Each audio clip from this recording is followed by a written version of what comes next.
Here's your host, Aneeqa Malik, joining you from London for a new show, for our new talk show on What Now? So we've been exploring with people from around the world various topics on from alternative healing to new economic models. And today, because we are into the 7th week of official lockdown and educational institutions around the world are also been shut down for an indefinite period. So I have today with me, my colleagues. Mostly they are the academics we are here to discuss the future of education today. And we will be exploring what kind of education and especially knowledge creation would be relevant for a post-COVID-19 world. And also is a new model of university, which we term as Communiversity, is the answer for a post-COVID world where we do not need necessarily a physical university or a building. Rather, knowledge creation happens within the community and with your community, which is beneficial to their daily challenges. So my guests today are Professor Ronnie Lessem. He's the co-visionary of Integral Development in Four Worlds, also co-founder of Transform Communiversity Associates. And with us is Reverend Tony Bradley, joining us from Liverpool. Or in fact, now he's not in Liverpool. You are in the Lakes, right? Lake District.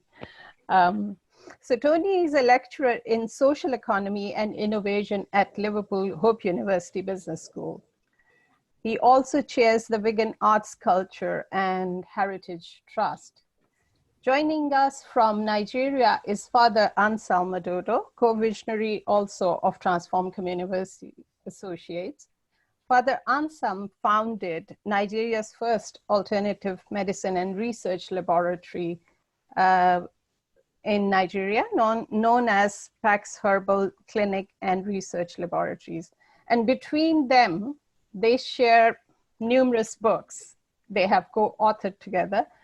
But particularly under discussion today is the idea of the Communiversity. And also maybe if Tony can touch on evolving work, which Tony and Ronnie have co-authored together. Okay, and my co-host today with me is John Hilbrey. He's joining us from Portugal, Sesimbra. And John, who is kind of the Jedi, who has never studied, I mean, that's his claim, he's never studied, but gathered rather assimilated knowledge through osmosis.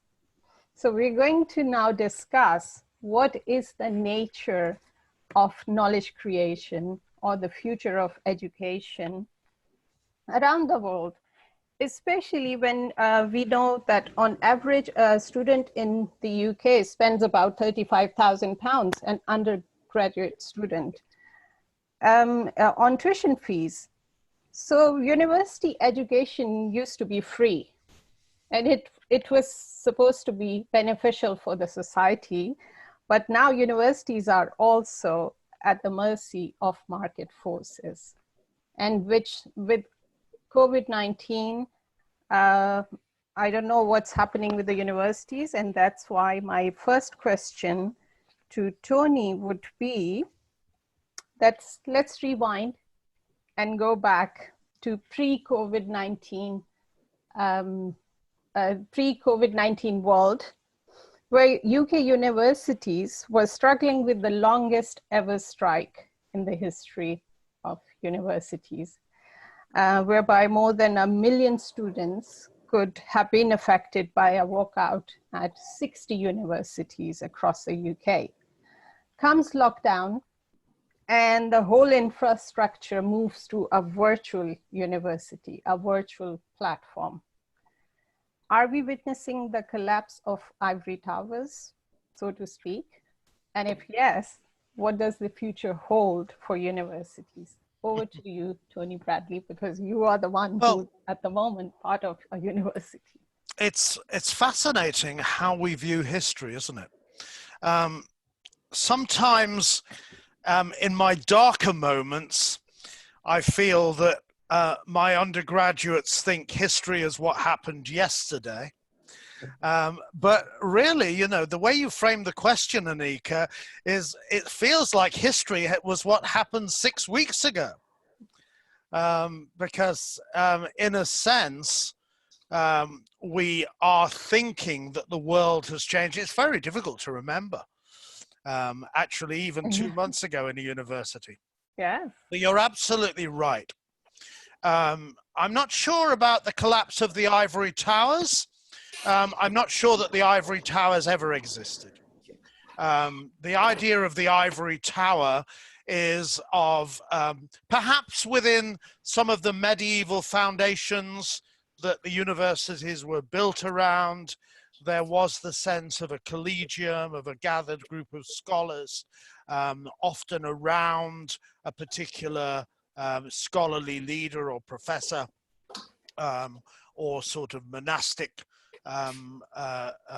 director, and that would have a sort of sense of being partly detached from society, in a spiritual as well as an educational way. But universities aren't like that. They haven't been like that for decades, for a century and a half. One of the things that we wrote about in our book, The Idea of the Communiversity, was we were picking up the title of a really remarkable book produced in the middle of the 19th century, or a collection of essays which became a book, The Idea of the University by John Henry Newman. And he was writing at the time when people were starting to think that universities as separate institutions, distinct from the rest of society, could become knowledge creation factories. And it was at the point where the Industrial Revolution, the factories movement was really beginning to take off. And people saw educational institutions as operating like knowledge creation factories. In that sense, universities at that point were really connected to the evolution of society in the middle of the 19th century. And universities now are totally connected to the evolution of market societies in the 21st century. Universities are not so much knowledge creation factories as financial creation factories. Universities exist as very considerable money-making ventures. And sometimes one thinks that the educational processes alongside, and certainly the idea of an ivory tower is very, very far removed from the concept of the university. And the pandemic is throwing all of this into sharp relief, because it means that students inevitably, they signed up for one thing, they pay in British terms, they're £9,250 per year for a scholarly experience, supposedly, and then find that they're being given lectures and seminars online in a mode of delivery that they're very unfamiliar with, that the universities are really struggling to manage and to create. And the whole thing is teetering in the balance. So that's the future for university, do you see now? It's the new form of virtual universities. Well, universities are having to, within a space of a few weeks, having to reinvent themselves entirely. Okay. Who knows? Who knows? What we will be like. We're beginning, as this morning I was in conversations where we're looking at this October, that we'll still be in social distancing, that we will be seeking to bring our students into rather lame versions of what a brilliant organization that was founded by Harold Wilson's government in 1968 called the Open University has been working on for 45 years, developing a truly open online version of a university. And now institutions across the world are having to ape that brilliant model. And it remains to be seen whether or not we will be successful in that enterprise. Thank you, Tony. So moving over to Ronnie now.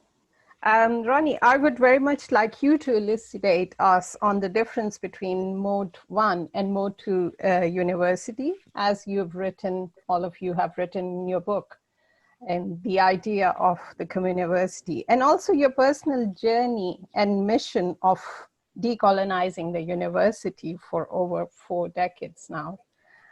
Would you say that this gap, or in fact the chaos we are witnessing around the world with homeschooling and online virtual university, is a form of university and institution building is emerging? And if yes, then will people be more open to accepting a new form of university or communiversity in your terms? Any questions in one, and I hope Anselm can join the conversation. I mean, biographically, the starting point for me has to be in picking up on Tony about what you're talking about in the UK, that I grew up, my first university was in Zimbabwe, and although nominally it was in Zimbabwe, it had absolutely nothing to do with Zimbabwe whatsoever. So the notion of an ivory tower, to the extent that the ivory was built, if you like, not from African elephants, but in Britain, was very real, because it was a London university kind of masquerading as African, which it absolutely wasn't at all. And that, in a sense, in my younger years, set me wondering what on earth is going on here, and why do we willy-nilly, without actually thinking about it, adopt this model which came from 6,000 miles away? And that just cannot be right. I guess additional to that is the fact that if you take the content of what we were studying, it had absolutely nothing to do with what I saw around me. So if you like, that was marker number 1 biographically in my curiosity as to what was going on here. I guess marker number 2, and that's many years thereafter, but is very significant before I come to Mode 2, was spending 3 years with Jiro Nanaka, the Japanese management guru, great man in his own right, in Europe, and learning about the knowledge creating company, and saying to myself, what on earth is going on here, that you can have this very sophisticated model developed in Japan of a knowledge creating company. I always remember in the Anglo-Saxon world, as he said, we kind of, when the going gets tough, the tough get going. And in Japan, of course, a bit of an idealistic model, but some realism, we set out to create new knowledge. And I was saying, and this is coming from companies, so what are we doing at universities? And I have to say, I did have a couple of pilots at my own university at the time to bring in the knowledge creating organization, which was an amazing experience. So the first one was kind of culturally born. Why are we actually shielding ourselves in this alien culture? And the next was really institutionally born, where I said, what business do the universities have of declaring that they are the knowledge creating institutions, when you have these companies, admittedly in Japan more so, which are far, far more than was the case within universities. And it's that power structure.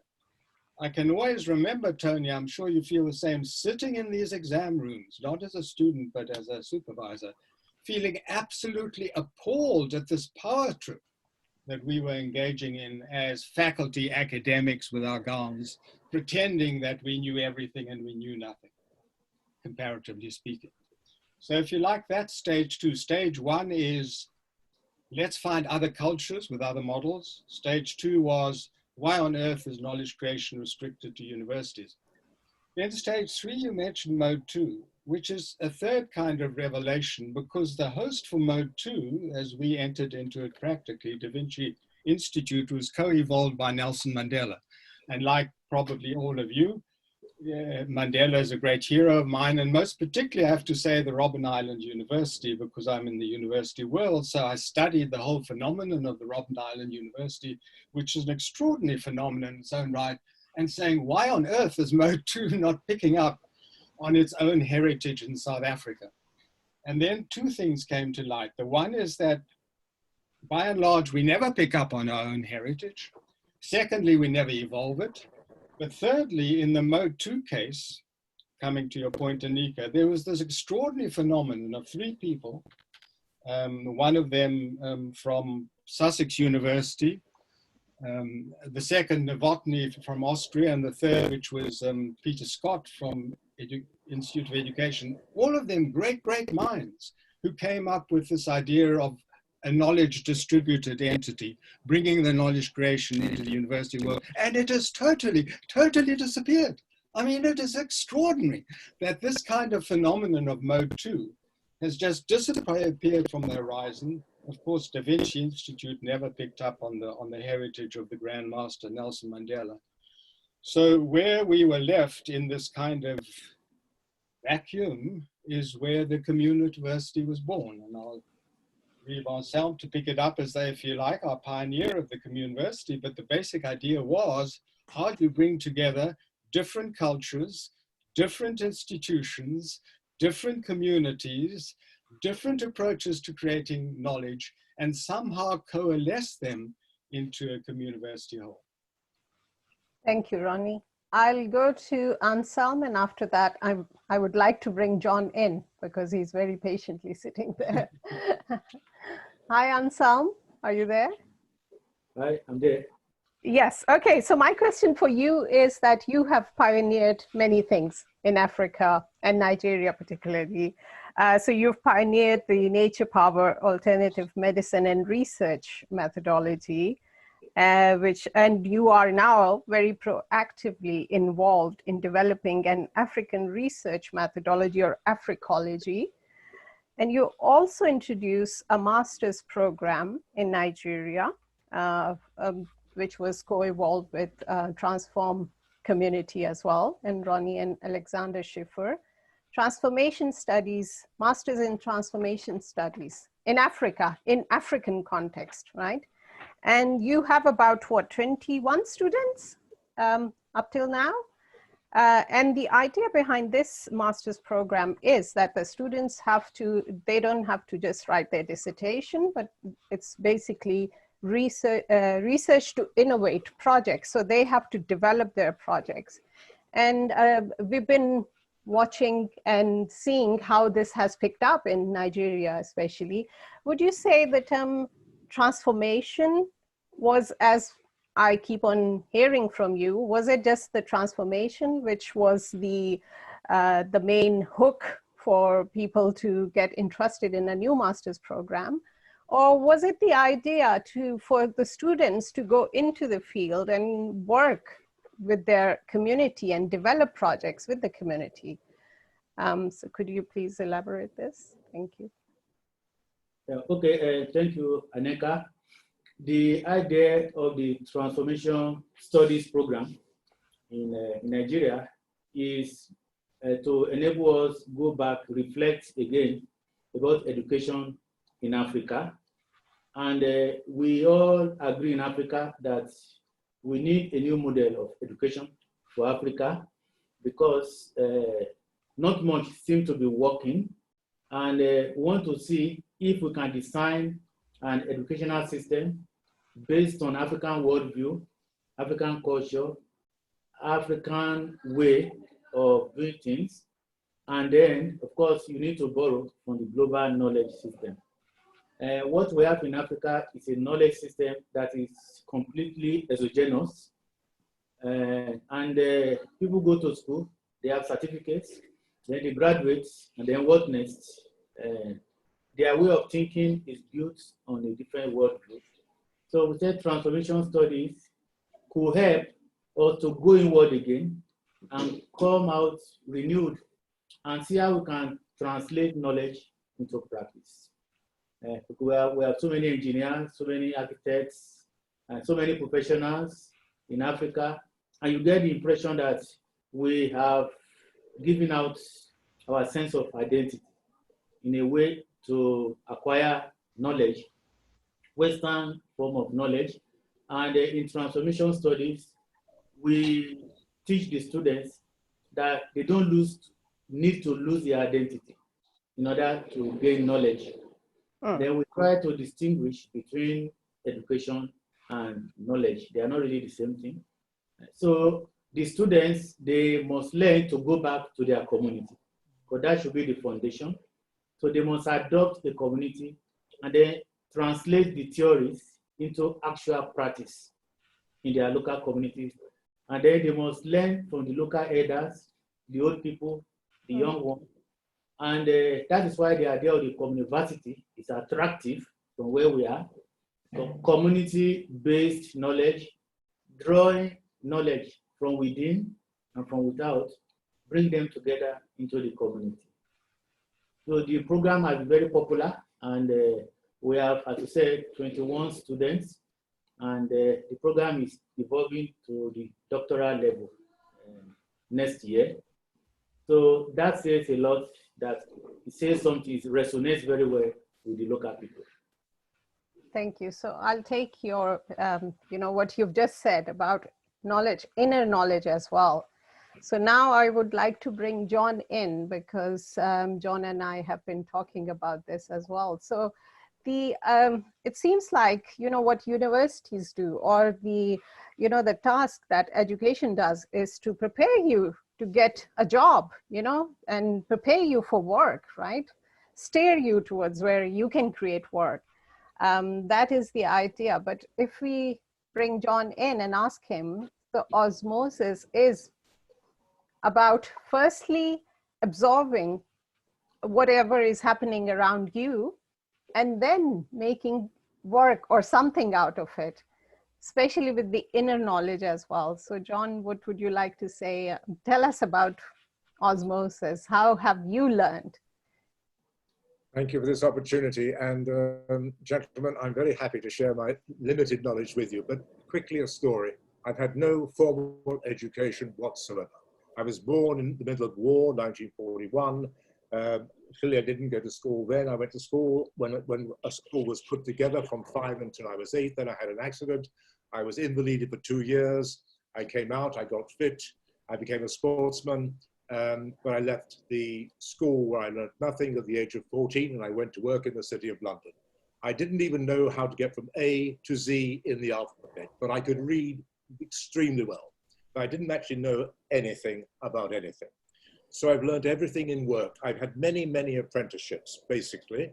And as an apprentice, I've developed myself through work and through travel, but principally by listening carefully to those people I admired and I loved. But what I noticed about the love was everybody I learned from loved their subject. So I quickly absorbed it, whether it be anything micro or macro. I absorbed the knowledge of others if I liked them very much, if I loved them.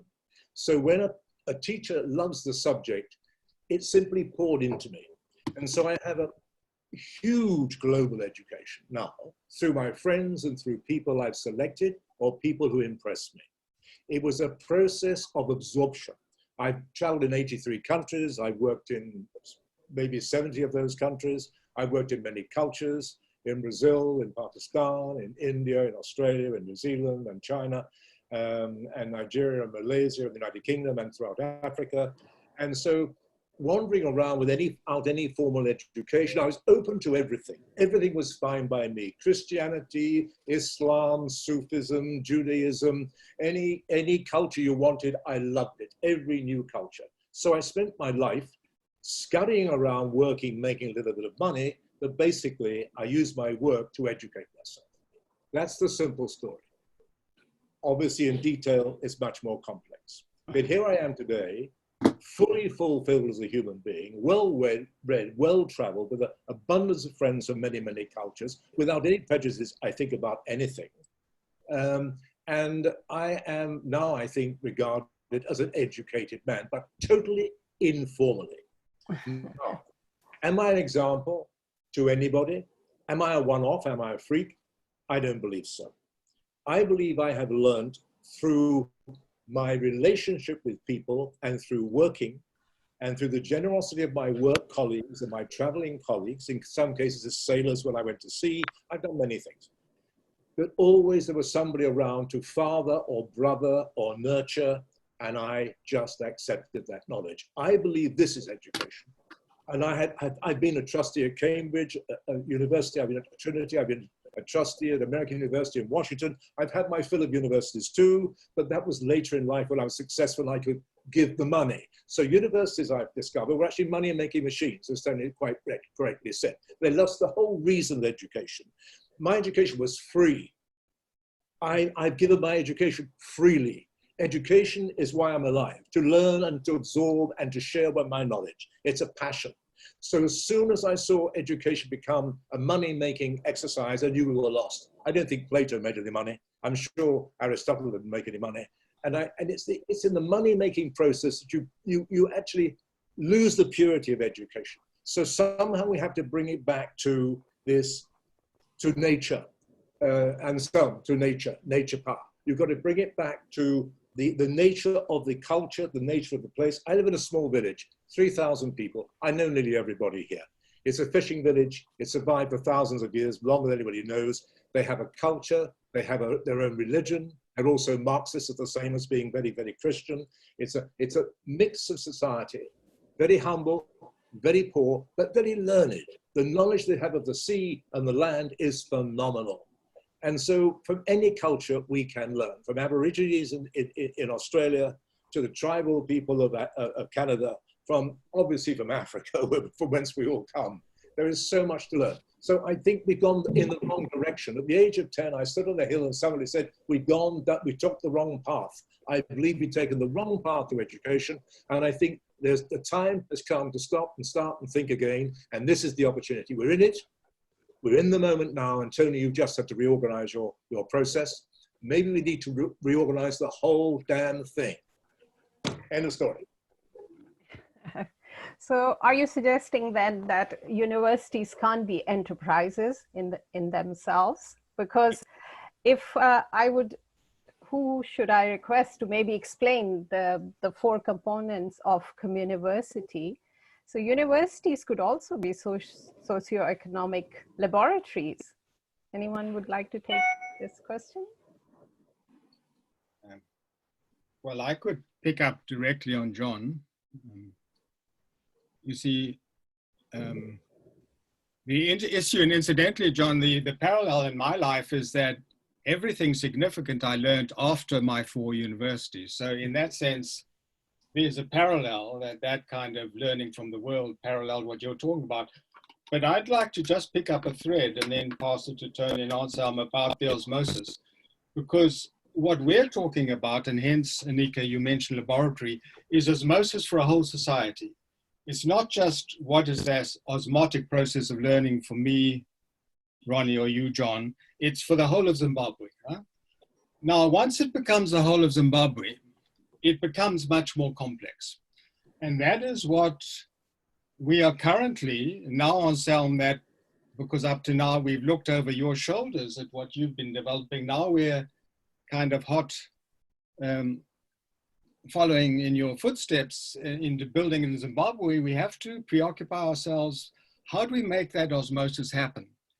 And what I'm discovering, which is paradoxical because we talk a lot about learning from communities through communities, which is our grounding, is that the critical missing element, believe it or not, is Tony, is the Research Academy.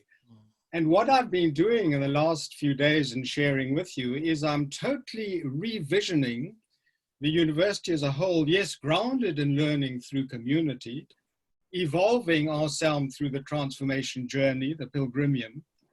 But then the Research Academy needs to be framed in a way in which it becomes totally, John, your words, osmotic.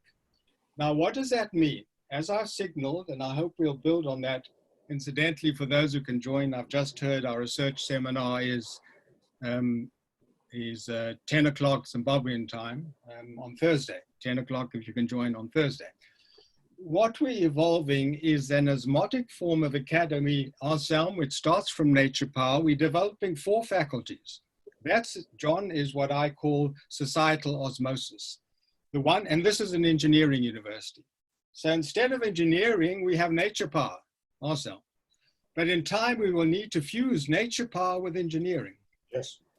Instead of what is, in a sense, next called commerce and agribusiness, we have knockonomics. Naka is Shona for legacy. So it's a new form of economics which builds on our spiritual societal legacy, knockonomics.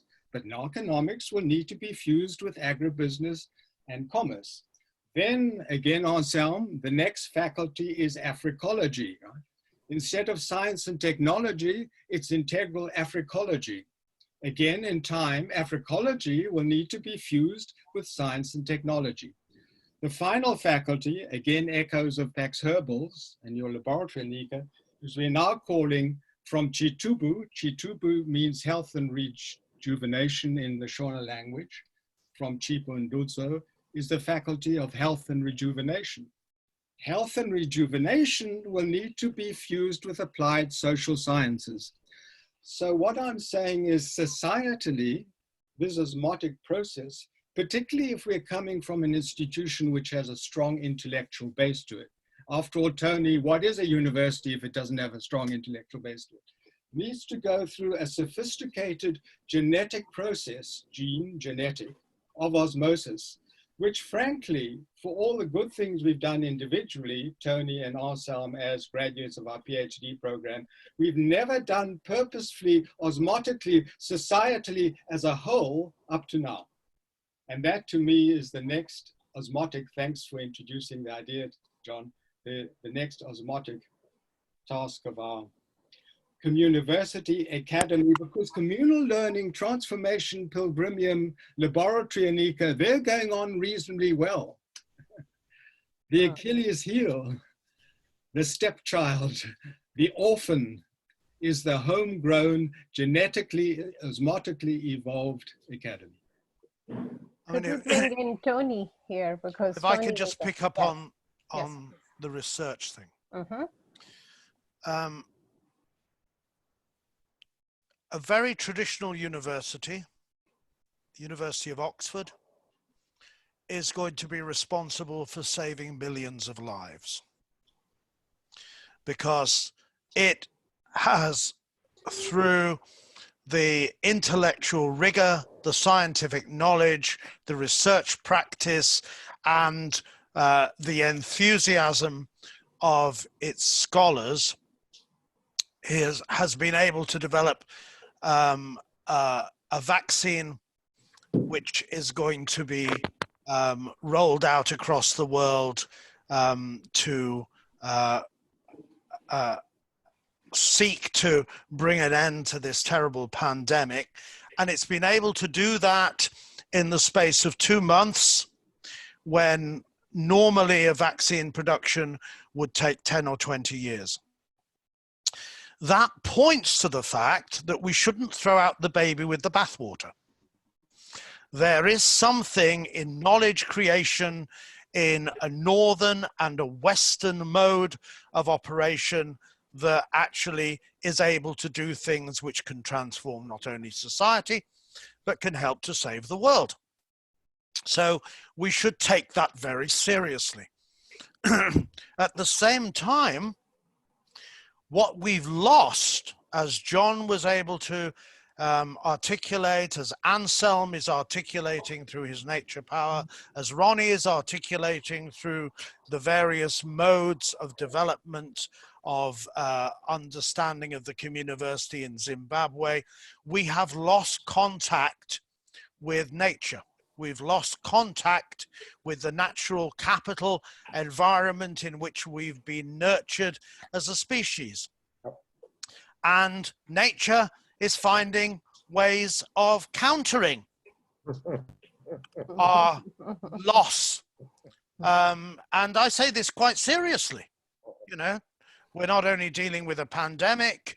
Once we've come out of this particular terrible moment, we will re-emerge into the climate emergency that we're facing globally. And that is going to be the story of the 21st century. The story of the 21st century is a story of crisis after crisis after crisis, emergency after emergency after emergency. If the story of the 20th century was a story of wars, the story of the 21st century is a story of the crises of Homo sapiens working to try and find a way back to integrating our life with nature and to integrating our life with a wider environment. Therefore, as Ronnie and Anselm have been pointing to, and as John has elaborated with his idea of osmosis, the principle of knowledge creation as something which is linked to the basis that we have in our culture and our rudimentary connections to life itself is absolutely vital. At the same time, the universities have developed research processes, and some of those research processes in a northern and western way, in a very scientific and technological way, have brought us to places where we are able to create vaccines in a fraction of the time which we've done before. So consequently, we need to not simply, and I know this is a theme for Ronnie and Anselm and for each of us, not simply recognize that one culture and one world has all the new answers, but that we have to bring all our worlds together. We have to bring the innovation and the scientific knowledge base that we find in an elite institution like Oxford, but we have to bring it with a human face, connected to our culture, connected to our nature, connected to our power as people within our civilization and our roots and our spirituality. We have to bring all these things together, not to throw one thing out, but to recognize that a communiversity is about integrating all the strengths that we have and seeking to actually move forward in a new way. John. May I? Yes, John, please. My form of education does not produce excellence. I'm excellent at nothing. We cannot ignore the essential need of first-class education to lead to excellence, which creates the surgeon and the scientist and all of these magnificent creatures who perform wonderful deeds in the world. My form of education doesn't produce excellence, it just produces an educated person who can enjoy nature more and life more fully. Literature and all the arts and people and places and allows one to travel into things and learn much more. It doesn't produce excellence. It's a general form of education. And I think everyone deserves that general form of education. At least if they then can aspire to excellence, they must do so. Hence Oxford University, hence the research going on now, hence the COVID vaccine, which will emerge in sometime soon. So I just wanted to say that, sorry. Thank you. So I would like to bring Anselm in now because he's been sitting quietly. Also, what do you say to this now, Anselm? About, especially you've developed the term communitalism as well, coming from your community and the enterprise you've built with your community. I think we haven't touched upon what exactly is a communiversity. What is the concept behind the communiversity idea? Just for our viewers to understand this. Yes, thank you, Aneeqa. Our idea of a communiversity is simply the importance of knowledge drawing from all the different parts of the world. We have tended to see knowledge creation for many years as just going in one direction and focusing so much on the individual, wanting to acquire knowledge. Having acquired the knowledge, you possess it, and then you excel, you do better than others, you know, and then you keep it for yourself and achieve whatever you want to achieve. We are saying, just similar to what John had just said, a kind of education where knowledge is a communal gift for the whole community, where we learn from one another, one another in terms of the ecosystem, from the environment, from nature. And that brings us in the context of our communiversity, the value of listening, for example, that can we also incorporate the curriculum on the art of listening, whereby we listen to one another globally, individually, as a community. And as I've said over the past few days to a number of people, that our technology has produced a lot of gadgets that can help us to keep on talking all the time, but we don't listen. So for us, the Communiversity is a place where we see knowledge as a communal gift, and then we use this knowledge to promote the ecosystem. In the sense that we listen so that we don't destroy the soil, the environment, the individual. For example, you could make machineries that could help you to do better agriculture, but then the same machinery could also degrade the ecosystem. So I think in our university, the importance of listening, the importance of balance and moderation is very important, so that we don't see ourselves as people who need to keep acquiring endlessly. Is it possible to get to a stage when an individual or a country says, we've got enough now. Now we need to give back because we don't need any longer. Rather than the concept of unlimited progress and development. So that is really our idea of the Communiversity, knowledge as a communal heritage that can be developed. And that is what we have been trying to teach the students. And talking about vaccine, which Tony just spoke about, at the moment, Paxaba is the most talked about company in Nigeria at the moment, because there was an announcement that we formulated a potential nature plant-based treatment for the COVID-19, and there was a lot of noise everywhere. So at the moment, Paxaba is trending all over the place, and the government agencies, they are under so much pressure because the people, they resonate so much with the idea. They look, this is a problem of nature. We are happy that now we have a natural alternative. So I think that is nature power, incorporating technology, development, healing, everything into one. And that's the meaning of the Communiversity, that we need to keep going around in the circle from community to the university to the economics, but we must not get stuck in one place. So for me, I see the Communiversity as a wheel that must keep going around in a circle. And I think our problem is that we tend to get stuck either in the south or in the east or in the north or in the west. So that is what we describe as our own kind of Communiversity, learning from all the different parts of the world. So taking from the point from what John was saying, that the individual cannot then excel if he hasn't been educated in an institution.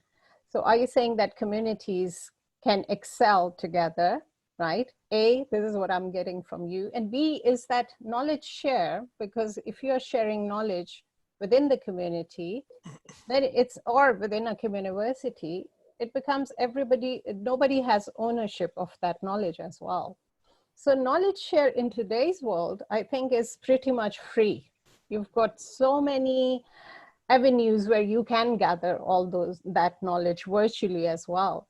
So Tony, would you like to come in here, please? Because I know that universities are also struggling because they are at the mercy of market forces as well. So would you like to say something about this? There are different forms of knowledge, and I think we need to, be truthful about that and straightforward about it.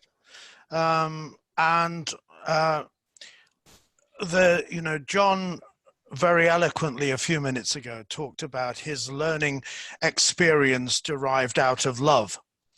that he'd met many people who he'd loved because of their scholarship, and probably because he'd loved them because they were people, and loved them because of their wisdom, and loved them because of their innate humanity.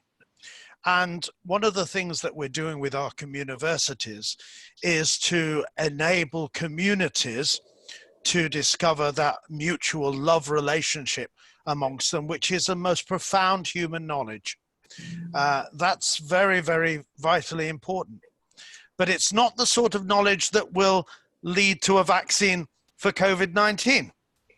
So we have to be straightforward and honest and truthful that there are many different forms of knowledge. The problem with the Western Northern model of the university as the money-making factory, which is at the mercy of market forces, as Aneeqa said, although, as Ronnie's pointed out, we're not quite at the mercy of market forces, because universities have huge power, and therefore they're able to direct a lot of market forces in the West. But those universities, they are being brought to account because they're being shown to be really rather naked, emperor's new clothes, in many of the forms of knowledge that they seek to perpetrate, to advance. Because the sort of knowledge that John was talking about is not the sort of knowledge that universities excel in. And universities need to be discovering wisdom. They need to be discovering common humanity. They need to be discovering ways where they don't become factories for demonstrating superiority and power, but become places where they work with the local knowledge of the people in their own areas. And some universities are doing this very well. And my own university has really tried very hard to reach into its local communities in inner city Liverpool and across the northwest of England, in some very poor and deprived communities, and develop something called a Service and Leadership Award, and develop something called a Global Hope process. Now, these tend to be on the fringe and they're marginal. But what we've been talking about as our communiversity development is to bring those into the center stage, so that the university sees itself as a place where communities can actually learn together, can actually use their understanding of what their problems are, what we tend to refer to as the imbalances we have in society, and can bring people together in order to build on each of our experiences, some of our technical knowledge, some of our cultural knowledge, some of our wisdom, our love, bring that together to solve the real problems that people are facing. Now, that's why my example from Oxford at this moment is vitally important, because those people who've been developing this vaccine have been working tirelessly day in, day out, and through the night, because they've had a sense of commitment and purpose and direction and spirituality to reach to the needs of a global community. If our universities can find ways of working with local people on their local needs, then those are the sorts of things that Ronnie and Anselm are talking about in Africa. They are much more able in Africa, because the nature of the culture is more conducive to that than we are in a place like the United Kingdom. But then you are also developing a communiversity, being part of the university as well. The cathedral group of, you told me about this communiversity. There are all sorts of experiments taking place. Right. This is very exciting, but they are at the margins. And what we're really talking about, what Ronnie is able to see in Zimbabwe, what Anselm is doing in Nigeria, are placing the communal and the cultural right at the heart of what the university is. That's the turnaround that we need to be doing, to take what's going on at the margins and bring it right into the center with the most elite knowledge creation that we have to solve the world's problems. I mean, what can I quickly add to what you're saying to square the kind of circle about Oxford University? You see, the part of Oxford University you're talking about, which is developing this vaccine, is a communiversity. That's the whole point. They are on a pilgrimage. They are on a spiritual mission. Exactly. They're drawing on the societal, historically DNA of this country, Britain, England, which has been at the head of science for a long, long time. They're working with AstraZeneca as of the last week as a laboratory. They are undoubtedly a venerable research academy. That part of Oxford has all the ingredients of a communiversity, but it's not seen in those terms. So we end up saying it's a center for excellence. And I'm saying that is rubbish. They are a communiversity. But the tailpiece, looking at Anselm, and our great challenge is that why we're looking at Oxford more than we're looking at Pax Herbals, you see? Or more than we're looking at Zimbabwe. In the coronavirus, the equivalent of what's happening in Nigeria with Pax Herbals is what's happening with Chipo and Providence Human Capital, who've basically taken over the National Health Service in Zimbabwe, and they are, in a sense, evolving the equivalent, not with the actual physical means, but sociologically. But we all look at Oxford. So somehow we need to, on the one hand, register that Oxford, that part of it is a communiversity, somehow find a way of empowering those Netherlands, Nigeria, Zimbabwe. But the third thing, just finally, is we are in Oxford talking about the natural sciences. And unfortunately, the social sciences and the humanities in that respect are way, way, way, way behind. And we have to do our bestest to take the, as you say, Tony, the humanities and the social sciences into that communiversity arena. Parting words from you, Anselm? Yes, thank you. The combination of this group has been wonderful. We have John here representing a different model of education. There we have the university education, we have the community education focus, and we have Ronnie, who is everywhere. So that's been wonderful sharing together, and it will be great to carry this conversation forward. Yes. Thank you. Thank you for joining us. John? Thank you. I've learned a lot. It's been fantastic hearing Would you you. like to sum it up? What did you get out of it? Well, The different perspectives? Yes, I have a sense of hope, Tony. And I think that Ronnie's impassioned conclusion that it's the social sciences is a very, very important indeed, because that's in fact what I'm addressing. I'm recognizing excellence wherever it comes from. But that will always be the case because people will excel, they have the capacity. But for the rest of us ordinary mortals, we just need to have a better education. That's through the social sciences. And that we will educate the people for a fuller and better life. Or the wisdom traditions as well, that we have forgotten, maybe. I have to talk about that. And it's all there. The truth is there. We just have to search the meaning of the word, the meaning of the language, or every language. I wonder, you know, if we've let the language go, we don't measure our words, we don't really know the etymology of the word. We must, because we spend an awful lot of time saying those things that don't have true meaning or purpose. And all the original words had the essence of wisdom. Some of the poetry, much of the prayer from every tradition has the original wisdom. And I think that's where we have to search in the world of the spirit, because I do believe that fundamentally the visible, the spiritual has much more to offer this world than the material.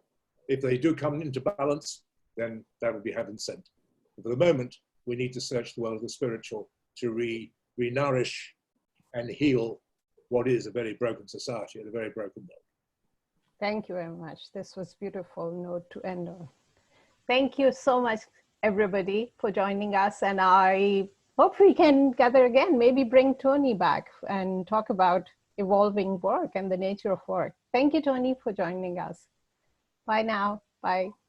Bye. Great to see you. Bye-bye. Thanks, Aneeqa. Thanks, John. Thanks, Ronnie. Thank you very much. Thanks, Anselm.